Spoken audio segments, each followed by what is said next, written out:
आत्मा योजना अंतर्गत जो आज एक दिवसीय किसान गोष्ठी का आयोजन किया जा रहा है, उसके पंचायती बीडी आत्मा श्रीगंगानगर डॉक्टर विनोद जी गौतम और सेवानिवृत्त कृषि अधिकारी शर्मा जी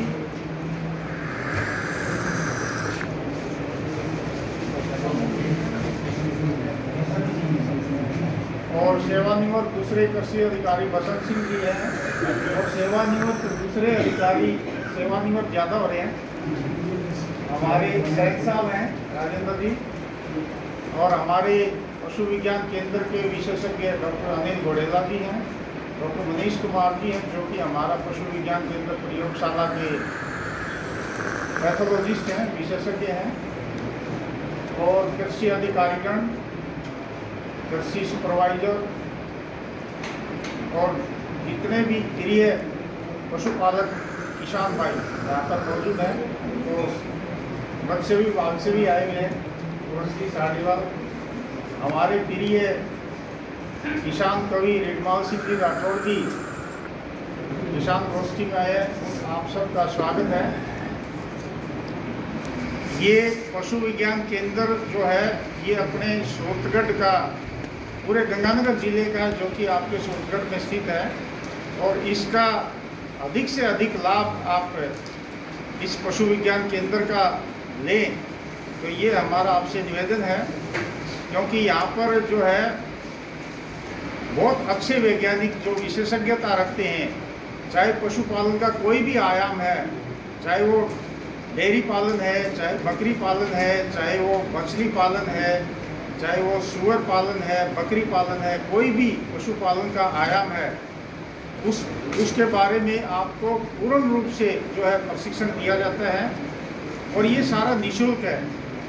कुछ प्रशिक्षण हमारे 2 दिवसीय जो कि आत्मा योजना द्वारा स्पॉन्सर्ड रहते हैं, उनमें हम उन्हीं इच्छुक जो रुचि रखते हैं एक पर्टिकुलर व्यवसाय में, चाहे जैसे कि बकरी पालन का कोई व्यवसाय करना चाह रहे हैं, तो बकरी जो इच्छुक बकरी पालक हैं उन्हीं को हम बुलाते हैं और 2 दिन का प्रशिक्षण दे उनको प्रशिक्षण प्रमाण पत्र प्रदान करते हैं।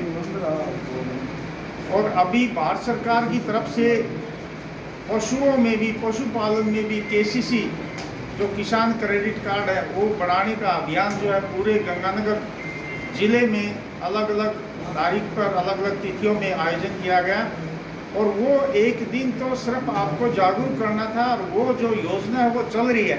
आप अब भी जिसने अपने पशुओं का केसीसी नहीं बनवाया है, अब भी अपनी फाइल जो है पूरी करके और वहाँ पशुपालन के जो भी कंपाउंडर या अधिकारी हैं उनसे आप साइन करवा के बैंक में जमा करवा सकते हैं। तो ज़रूरत के हिसाब से आपको पशुपालन के लिए ज़रूरत के हिसाब से आपको पैसा मिल जाएगा।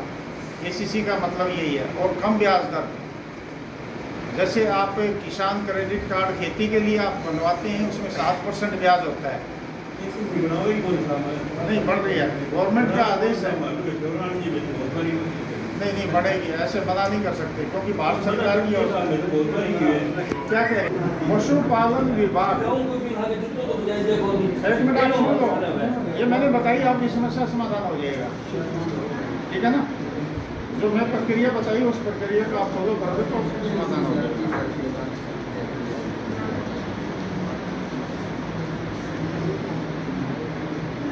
और पशुपालन में जो भारत सरकार, राज्य सरकार की तरफ से पशुओं का टीकाकरण होता है, ठीक है ना।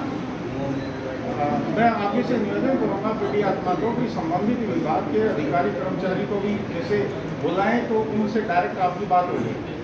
पशुपालन के आप जो संयुक्त निदेशक कार्यालय है गंगानगर में, तो वहाँ से भी आप संपर्क कर सकते हैं कि हमें ये समस्या आ रही है, तो इसका निराकरण कैसे करें, क्योंकि सक्षम अधिकारी ही उसका चीज़ का निराकरण कर सकता है।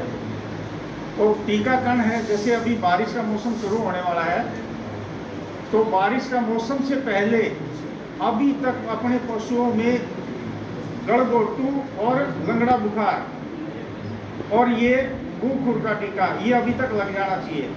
यदि जिन पशुपालकों के पशुओं में ये टीकाकरण नहीं लगा है तो अपनी जो भी निकटतम जो भी आपका पशु उपकेंद्र है या पशु चिकित्सालय है वहाँ संपर्क करके डॉक्टर से टीके जरूर लगवाएं, क्योंकि बीमारी आती है, फैलती बड़ी जल्दी है।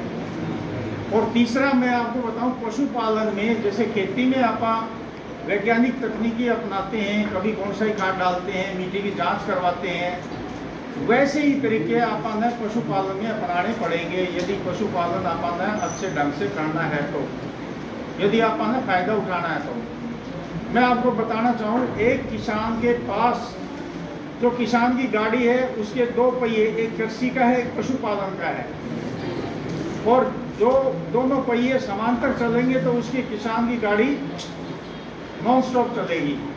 सारे खर्चे खेती के घर के सारे खर्चे पशुपालन से किसान निकाल सकता है, लेकिन उनको आपने एक व्यवसायिक तौर पर करना है, उसमें आपने वैज्ञानिक तकनीकी अप्लाई करनी है। वो पशु की नस्ल अच्छी हो, उसका उत्पादन अच्छा हो और लागत खर्चा कम हो, ऐसी तकनीकी उस आपने वैज्ञानिक तरीके से करना है, तब अपना पशुपालन सफल होगा। और पशुपालन, हाँ जी, हाँ, सभी जो नस्ल के सरकारी जो आते हैं, देसी नस्ल के गाय के टीके थारपारकर है, राठी का है और साहिवाल का है।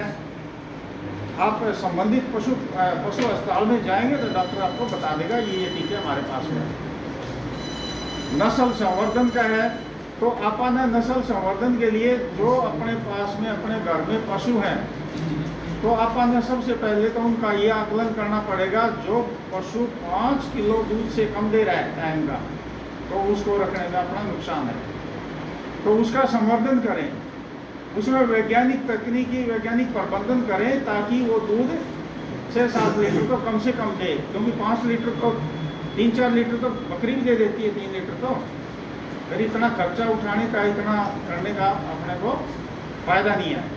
पशुपालन करेंगे आप व्यवसायिक तरीके से, अपन उसको उसमें उनसे फायदा लेना है, शौकिया तौर पर नहीं कर रहे अपन। आप 4 गाय बांध रहे हो, शौकिया तौर पर नहीं बांध रहे, उनसे कुछ लेने के लिए बांध रहे हो, तो अपन ने उसको व्यवसायिक तरीके से करना है। व्यवसायिक तरीका करने के लिए अपन ने उनका एक आकलन जो लेखा जोखा है वो भी मेंटेन करना पड़ेगा। पशुओं को समय पर टीकाकरण करवाना है, समय पर जो कीड़ों वाली दवाई है, कृमिनाशक दवा, वो हर 3 महीने में पशुओं को देनी है। कई बार ये होता है साहब, हम पशुओं को बहुत अच्छा फीड दे रहे हैं, ये है पान नहीं कर रही, पेट में नहीं आ रही, अब नुकसान हो रहा है। 5 साल की पार्टी होगी, बोली नहीं है, या ब्याही हुई को 1 साल हो गया, 6 महीने हो गए, दोबारा नहीं बनी है। ये समस्या बहुत बड़ी समस्याएं हैं जिससे अपना बहुत ज़्यादा नुकसान होता है। तो जहाँ पर अपना नुकसान होगा और अपन उसको अपी में लिखेंगे तो वो नुकसान ज़्यादा देर तक नहीं रहेगा, उसका कोई ना कोई समाधान कर लेंगे अपन। तो पशुओं की कीड़ों वाली दवाई है, कृमिनाशक दवाई हर 3 महीने में आपको पशुओं को देनी है। कई बार ये होता है साहब, हमने कीड़ों की दवाई भी दे दी और हमारे पशुओं में पान नहीं कर रही या वो काम नहीं कर रही, तो उसके लिए आप पशुओं का गोबर जो है वो यहाँ हमारे निःशुल्क है। आप गोबर का है सैंपल आप लेके माचिस की डिब्बी में थोड़ा सा डाल दें या पॉलीथीन में आप ले आएँ, यहाँ जांच करके आपको बता देंगे कि इसके अंदर पेट में कौन सा कीड़ा है और कौन सी दवाई काम करेगी। तो ये कुछ एक तरीके हैं। दूसरा, पशुओं को आप जो चारा और दाना देते हैं वो आपने उस पर विशेष तौर पर ध्यान देना पड़ेगा। चारे की बात करें, सूखा चारा भी आजकल बहुत महंगा हो रहा है, तो सूखे चारे की व्यवस्था तो फिर भी आप कर लेते हैं साल भर की, लेकिन हरे चारे की समस्या रहती है। नहरबंदी आती है, पानी नहीं होता, तो अपने को हरा चारा नहीं मिलता, लेकिन पशु को तो हरा चारा चाहिए। तो उसके लिए एक बहुत ही मैं आसान तरीका आपको बता रहा हूँ, जो कि ना के बराबर खर्चा है। अजोला का नाम सुना है किसी ने? आपने लगा रखे हैं? अब लगाओ। अजोला जो है सदाबहार हरा चारा है, जो कि थोड़े से पानी में ही हो जाता है और ज़्यादा उसको विशेष ताम में हमकी जरूरत नहीं है। इसके लिए आपने अजोला के लिए आप कच्ची क्यारी बना सकते हैं। एक डोरी दे ली, एक क्यारी बन गई, 1 फुट की डोरी दे देते हैं। जैसे आप खेतों में पानी लगाने से पहले क्यारी बनाते हैं, उसको लेवल किया, एक पॉलीथीन की शीट बिछानी है, जो डिग्गी में बिछाते हैं पानी रोकने के लिए। शीट बिछा के उसके अंदर मिट्टी डालनी है, 4-4 अंगड़, ज़्यादा मिट्टी नहीं, 4 अंगड़ी। और फिर उसके अंदर आपने गोबर की खाद, सूखी गोबर की खाद बारीक जो है वो 2-2 अंगड़ डालनी है। और फिर उसको पानी से भर देना है। जो मिट्टी और गोबर की खाद डाली है उसके ऊपर 5 ऊपर पानी उस पर रहना चाहिए। और फिर अपना जो बीज है, बीज हम यहाँ से निःशुल्क आपको दे देंगे। जो भी क्यारी तैयार करके आएगा, पहले क्यारी तैयार करके आए और हमारे से यहाँ बीज ले जाएं और वो बीज उस क्यारी में आप डाल देंगे। 25 से 30 दिन में वो पूरी क्यारी में अजोला ही हो जाएगा। और वो अजोला आप पशुओं को डेली, पशुओं को जितना आप बाटा दे रहे हैं उससे आधा आप अजोला खिला सकते हैं, आधा बाटा बचा सकते हैं। मान लिया कोई 10 किलो दूध दे रहा है पशु, उसको बाटा कितना दे रहे हैं आप? 4 किलो। 2.5 किलो भी तो 1 किलो बाटा देते हैं ना। तो 4 किलो बाटे में 2 किलो बाटे की आप बचत कर सकते हैं, 2 किलो आप अजोला दे सकते हैं जो बचा। तो इससे क्या होगा, जो अजोला है इसके अंदर बहुत अच्छी मात्रा में प्रोटीन है, जो पोषण का है वो अत्यधिक मात्रा में है। तो आप इसको चारे के अंदर, ये हरे चारे का काम करेगा, सूखे चारे मिला के खिलाएंगे तो हरे चारे की पूर्ति भी हो जाएगी और अपने बाटे की बचत भी हो जाएगी। और ये खिलाने पर पशु में किसी प्रकार का कोई रोग नहीं आएगा, वो समय पे हिट में आएगा, कभी खुरावट नहीं करेगा, दूध उत्पादन उसका बढ़ जाएगा। तो आपका लगे क्या, सिर्फ एक पॉलीथीन की शीट ही तो लगी है। आप इसको पक्की क्यारी बना सकते हैं, लेकिन एक बात ध्यान रखनी है, जब आपने क्यारी बनानी है तो उसकी चौड़ाई 5-4 फुट से ज़्यादा नहीं होनी चाहिए, क्योंकि इसको हाथ से निकालते हैं, अपना हाथ जो है 2 फुट तक ही पहुँचता है एक तरफ से। तो दोनों तरफ से आप इसको आसानी से निकाल सकें तो इसकी चौड़ाई जो है 4-5 फुट कर लें, लंबाई आप 15 फुट 20 फुट जितनी भी आपके पास में जगह है उतनी कर लें।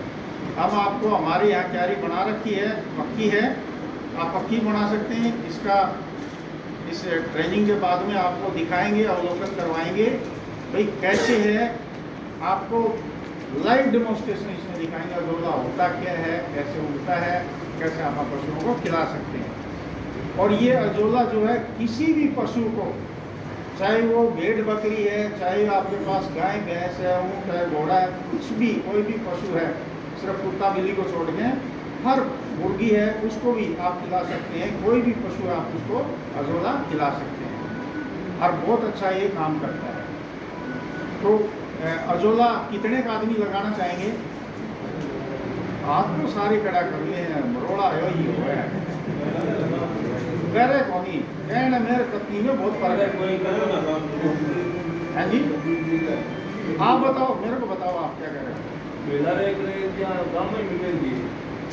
डेयरी के अंदर हाँ दूध सरकारी डेयरी का मीटिंग वो बीज दियो, वो बीज मंत्री मात हमारे लगायो और वो चाचू को बीज नहीं, मारू जो अड़ंगा है वो भी मिल जाएगा, ठीक है ना। तो इसमें कोई लागत नहीं है आपकी, एक बार नहीं लगेगा, दूसरी बार कोशिश करोगे तो अवश्य लग जाएगा। तो अपने यहाँ मीठे पानी वाला आपको बीज मिलेगा। वक्ता बहुत ज़्यादा है, सारा दिन मैं ले लूँगा तो फिर बाकी क्या बताएंगे आपको, ठीक है ना। मेन जो आपका कृषि के ऊपर है, तो पशुपालन का मैं इसलिए आपको बता रहा हूँ क्योंकि पशुपालन आपका अच्छा होगा तो कृषि में आपका मुनाफा डबल हो जाएगा। तो इसमें एक अपन ने चारे की बात करी, हरा चारा, इसके दूसरा मैं आपको बता रहा हूँ जो दाना है, जो आप बंटा दे रहे हैं वो बंटा संतुलित बना के दें, मिश्रण बना के दें, एक ही नहीं है। अपने घर में कणक है तो अकेली कणक ही मत देना उसको। हाँ, तो उससे क्या है, नुकसान होता है पशु के। अपन ने उसको एक मिश्रण बना के देना है। तो मैं एक छोटा सा फार्मूला आपको बता रहा हूँ भाई क्या क्या चीज़ें पशु के दाने के अंदर मिलाएं। तो सबसे पहले कणक तो है ही अपने पास में, 35 किलो कणक ले लें, और गर्मी का समय है, जो है 35 किलो जौ ले लें, और चना या मक्का कोई मिल जाए 10 किलो वो ले लें। फिर सरसों ले लें 9 किलो, और बिनौला 8 किलो ले लें।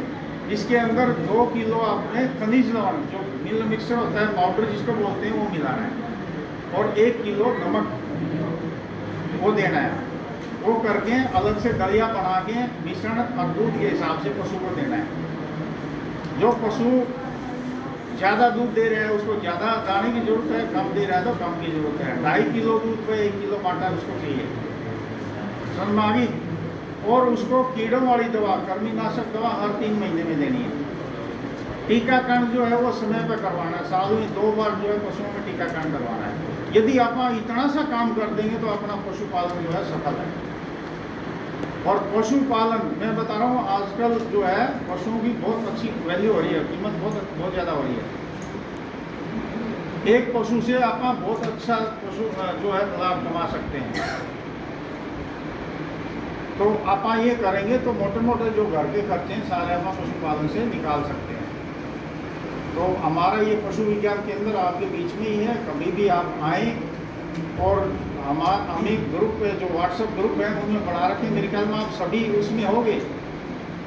जी सर। हमारे जो ग्रुप में है सभी होंगे, नहीं होंगे तो आज फिर हम नंबर ले लेंगे, फिर ऐड कर देंगे आप। ये सूचनाएं हम डालते रहते हैं, कभी किसी प्रकार की कोई ट्रेनिंग होती है, कभी कोई होती है, तो उसमें आप अपना यहाँ आते हैं और फ़ायदा जरूर होता है। तो इसके साथ ही यदि किसी ने कोई पूछना है तो मेरे से पूछ सकते हैं, और नहीं तो आप कभी भी आते हैं, कोई भी आप पूछ सकते हैं।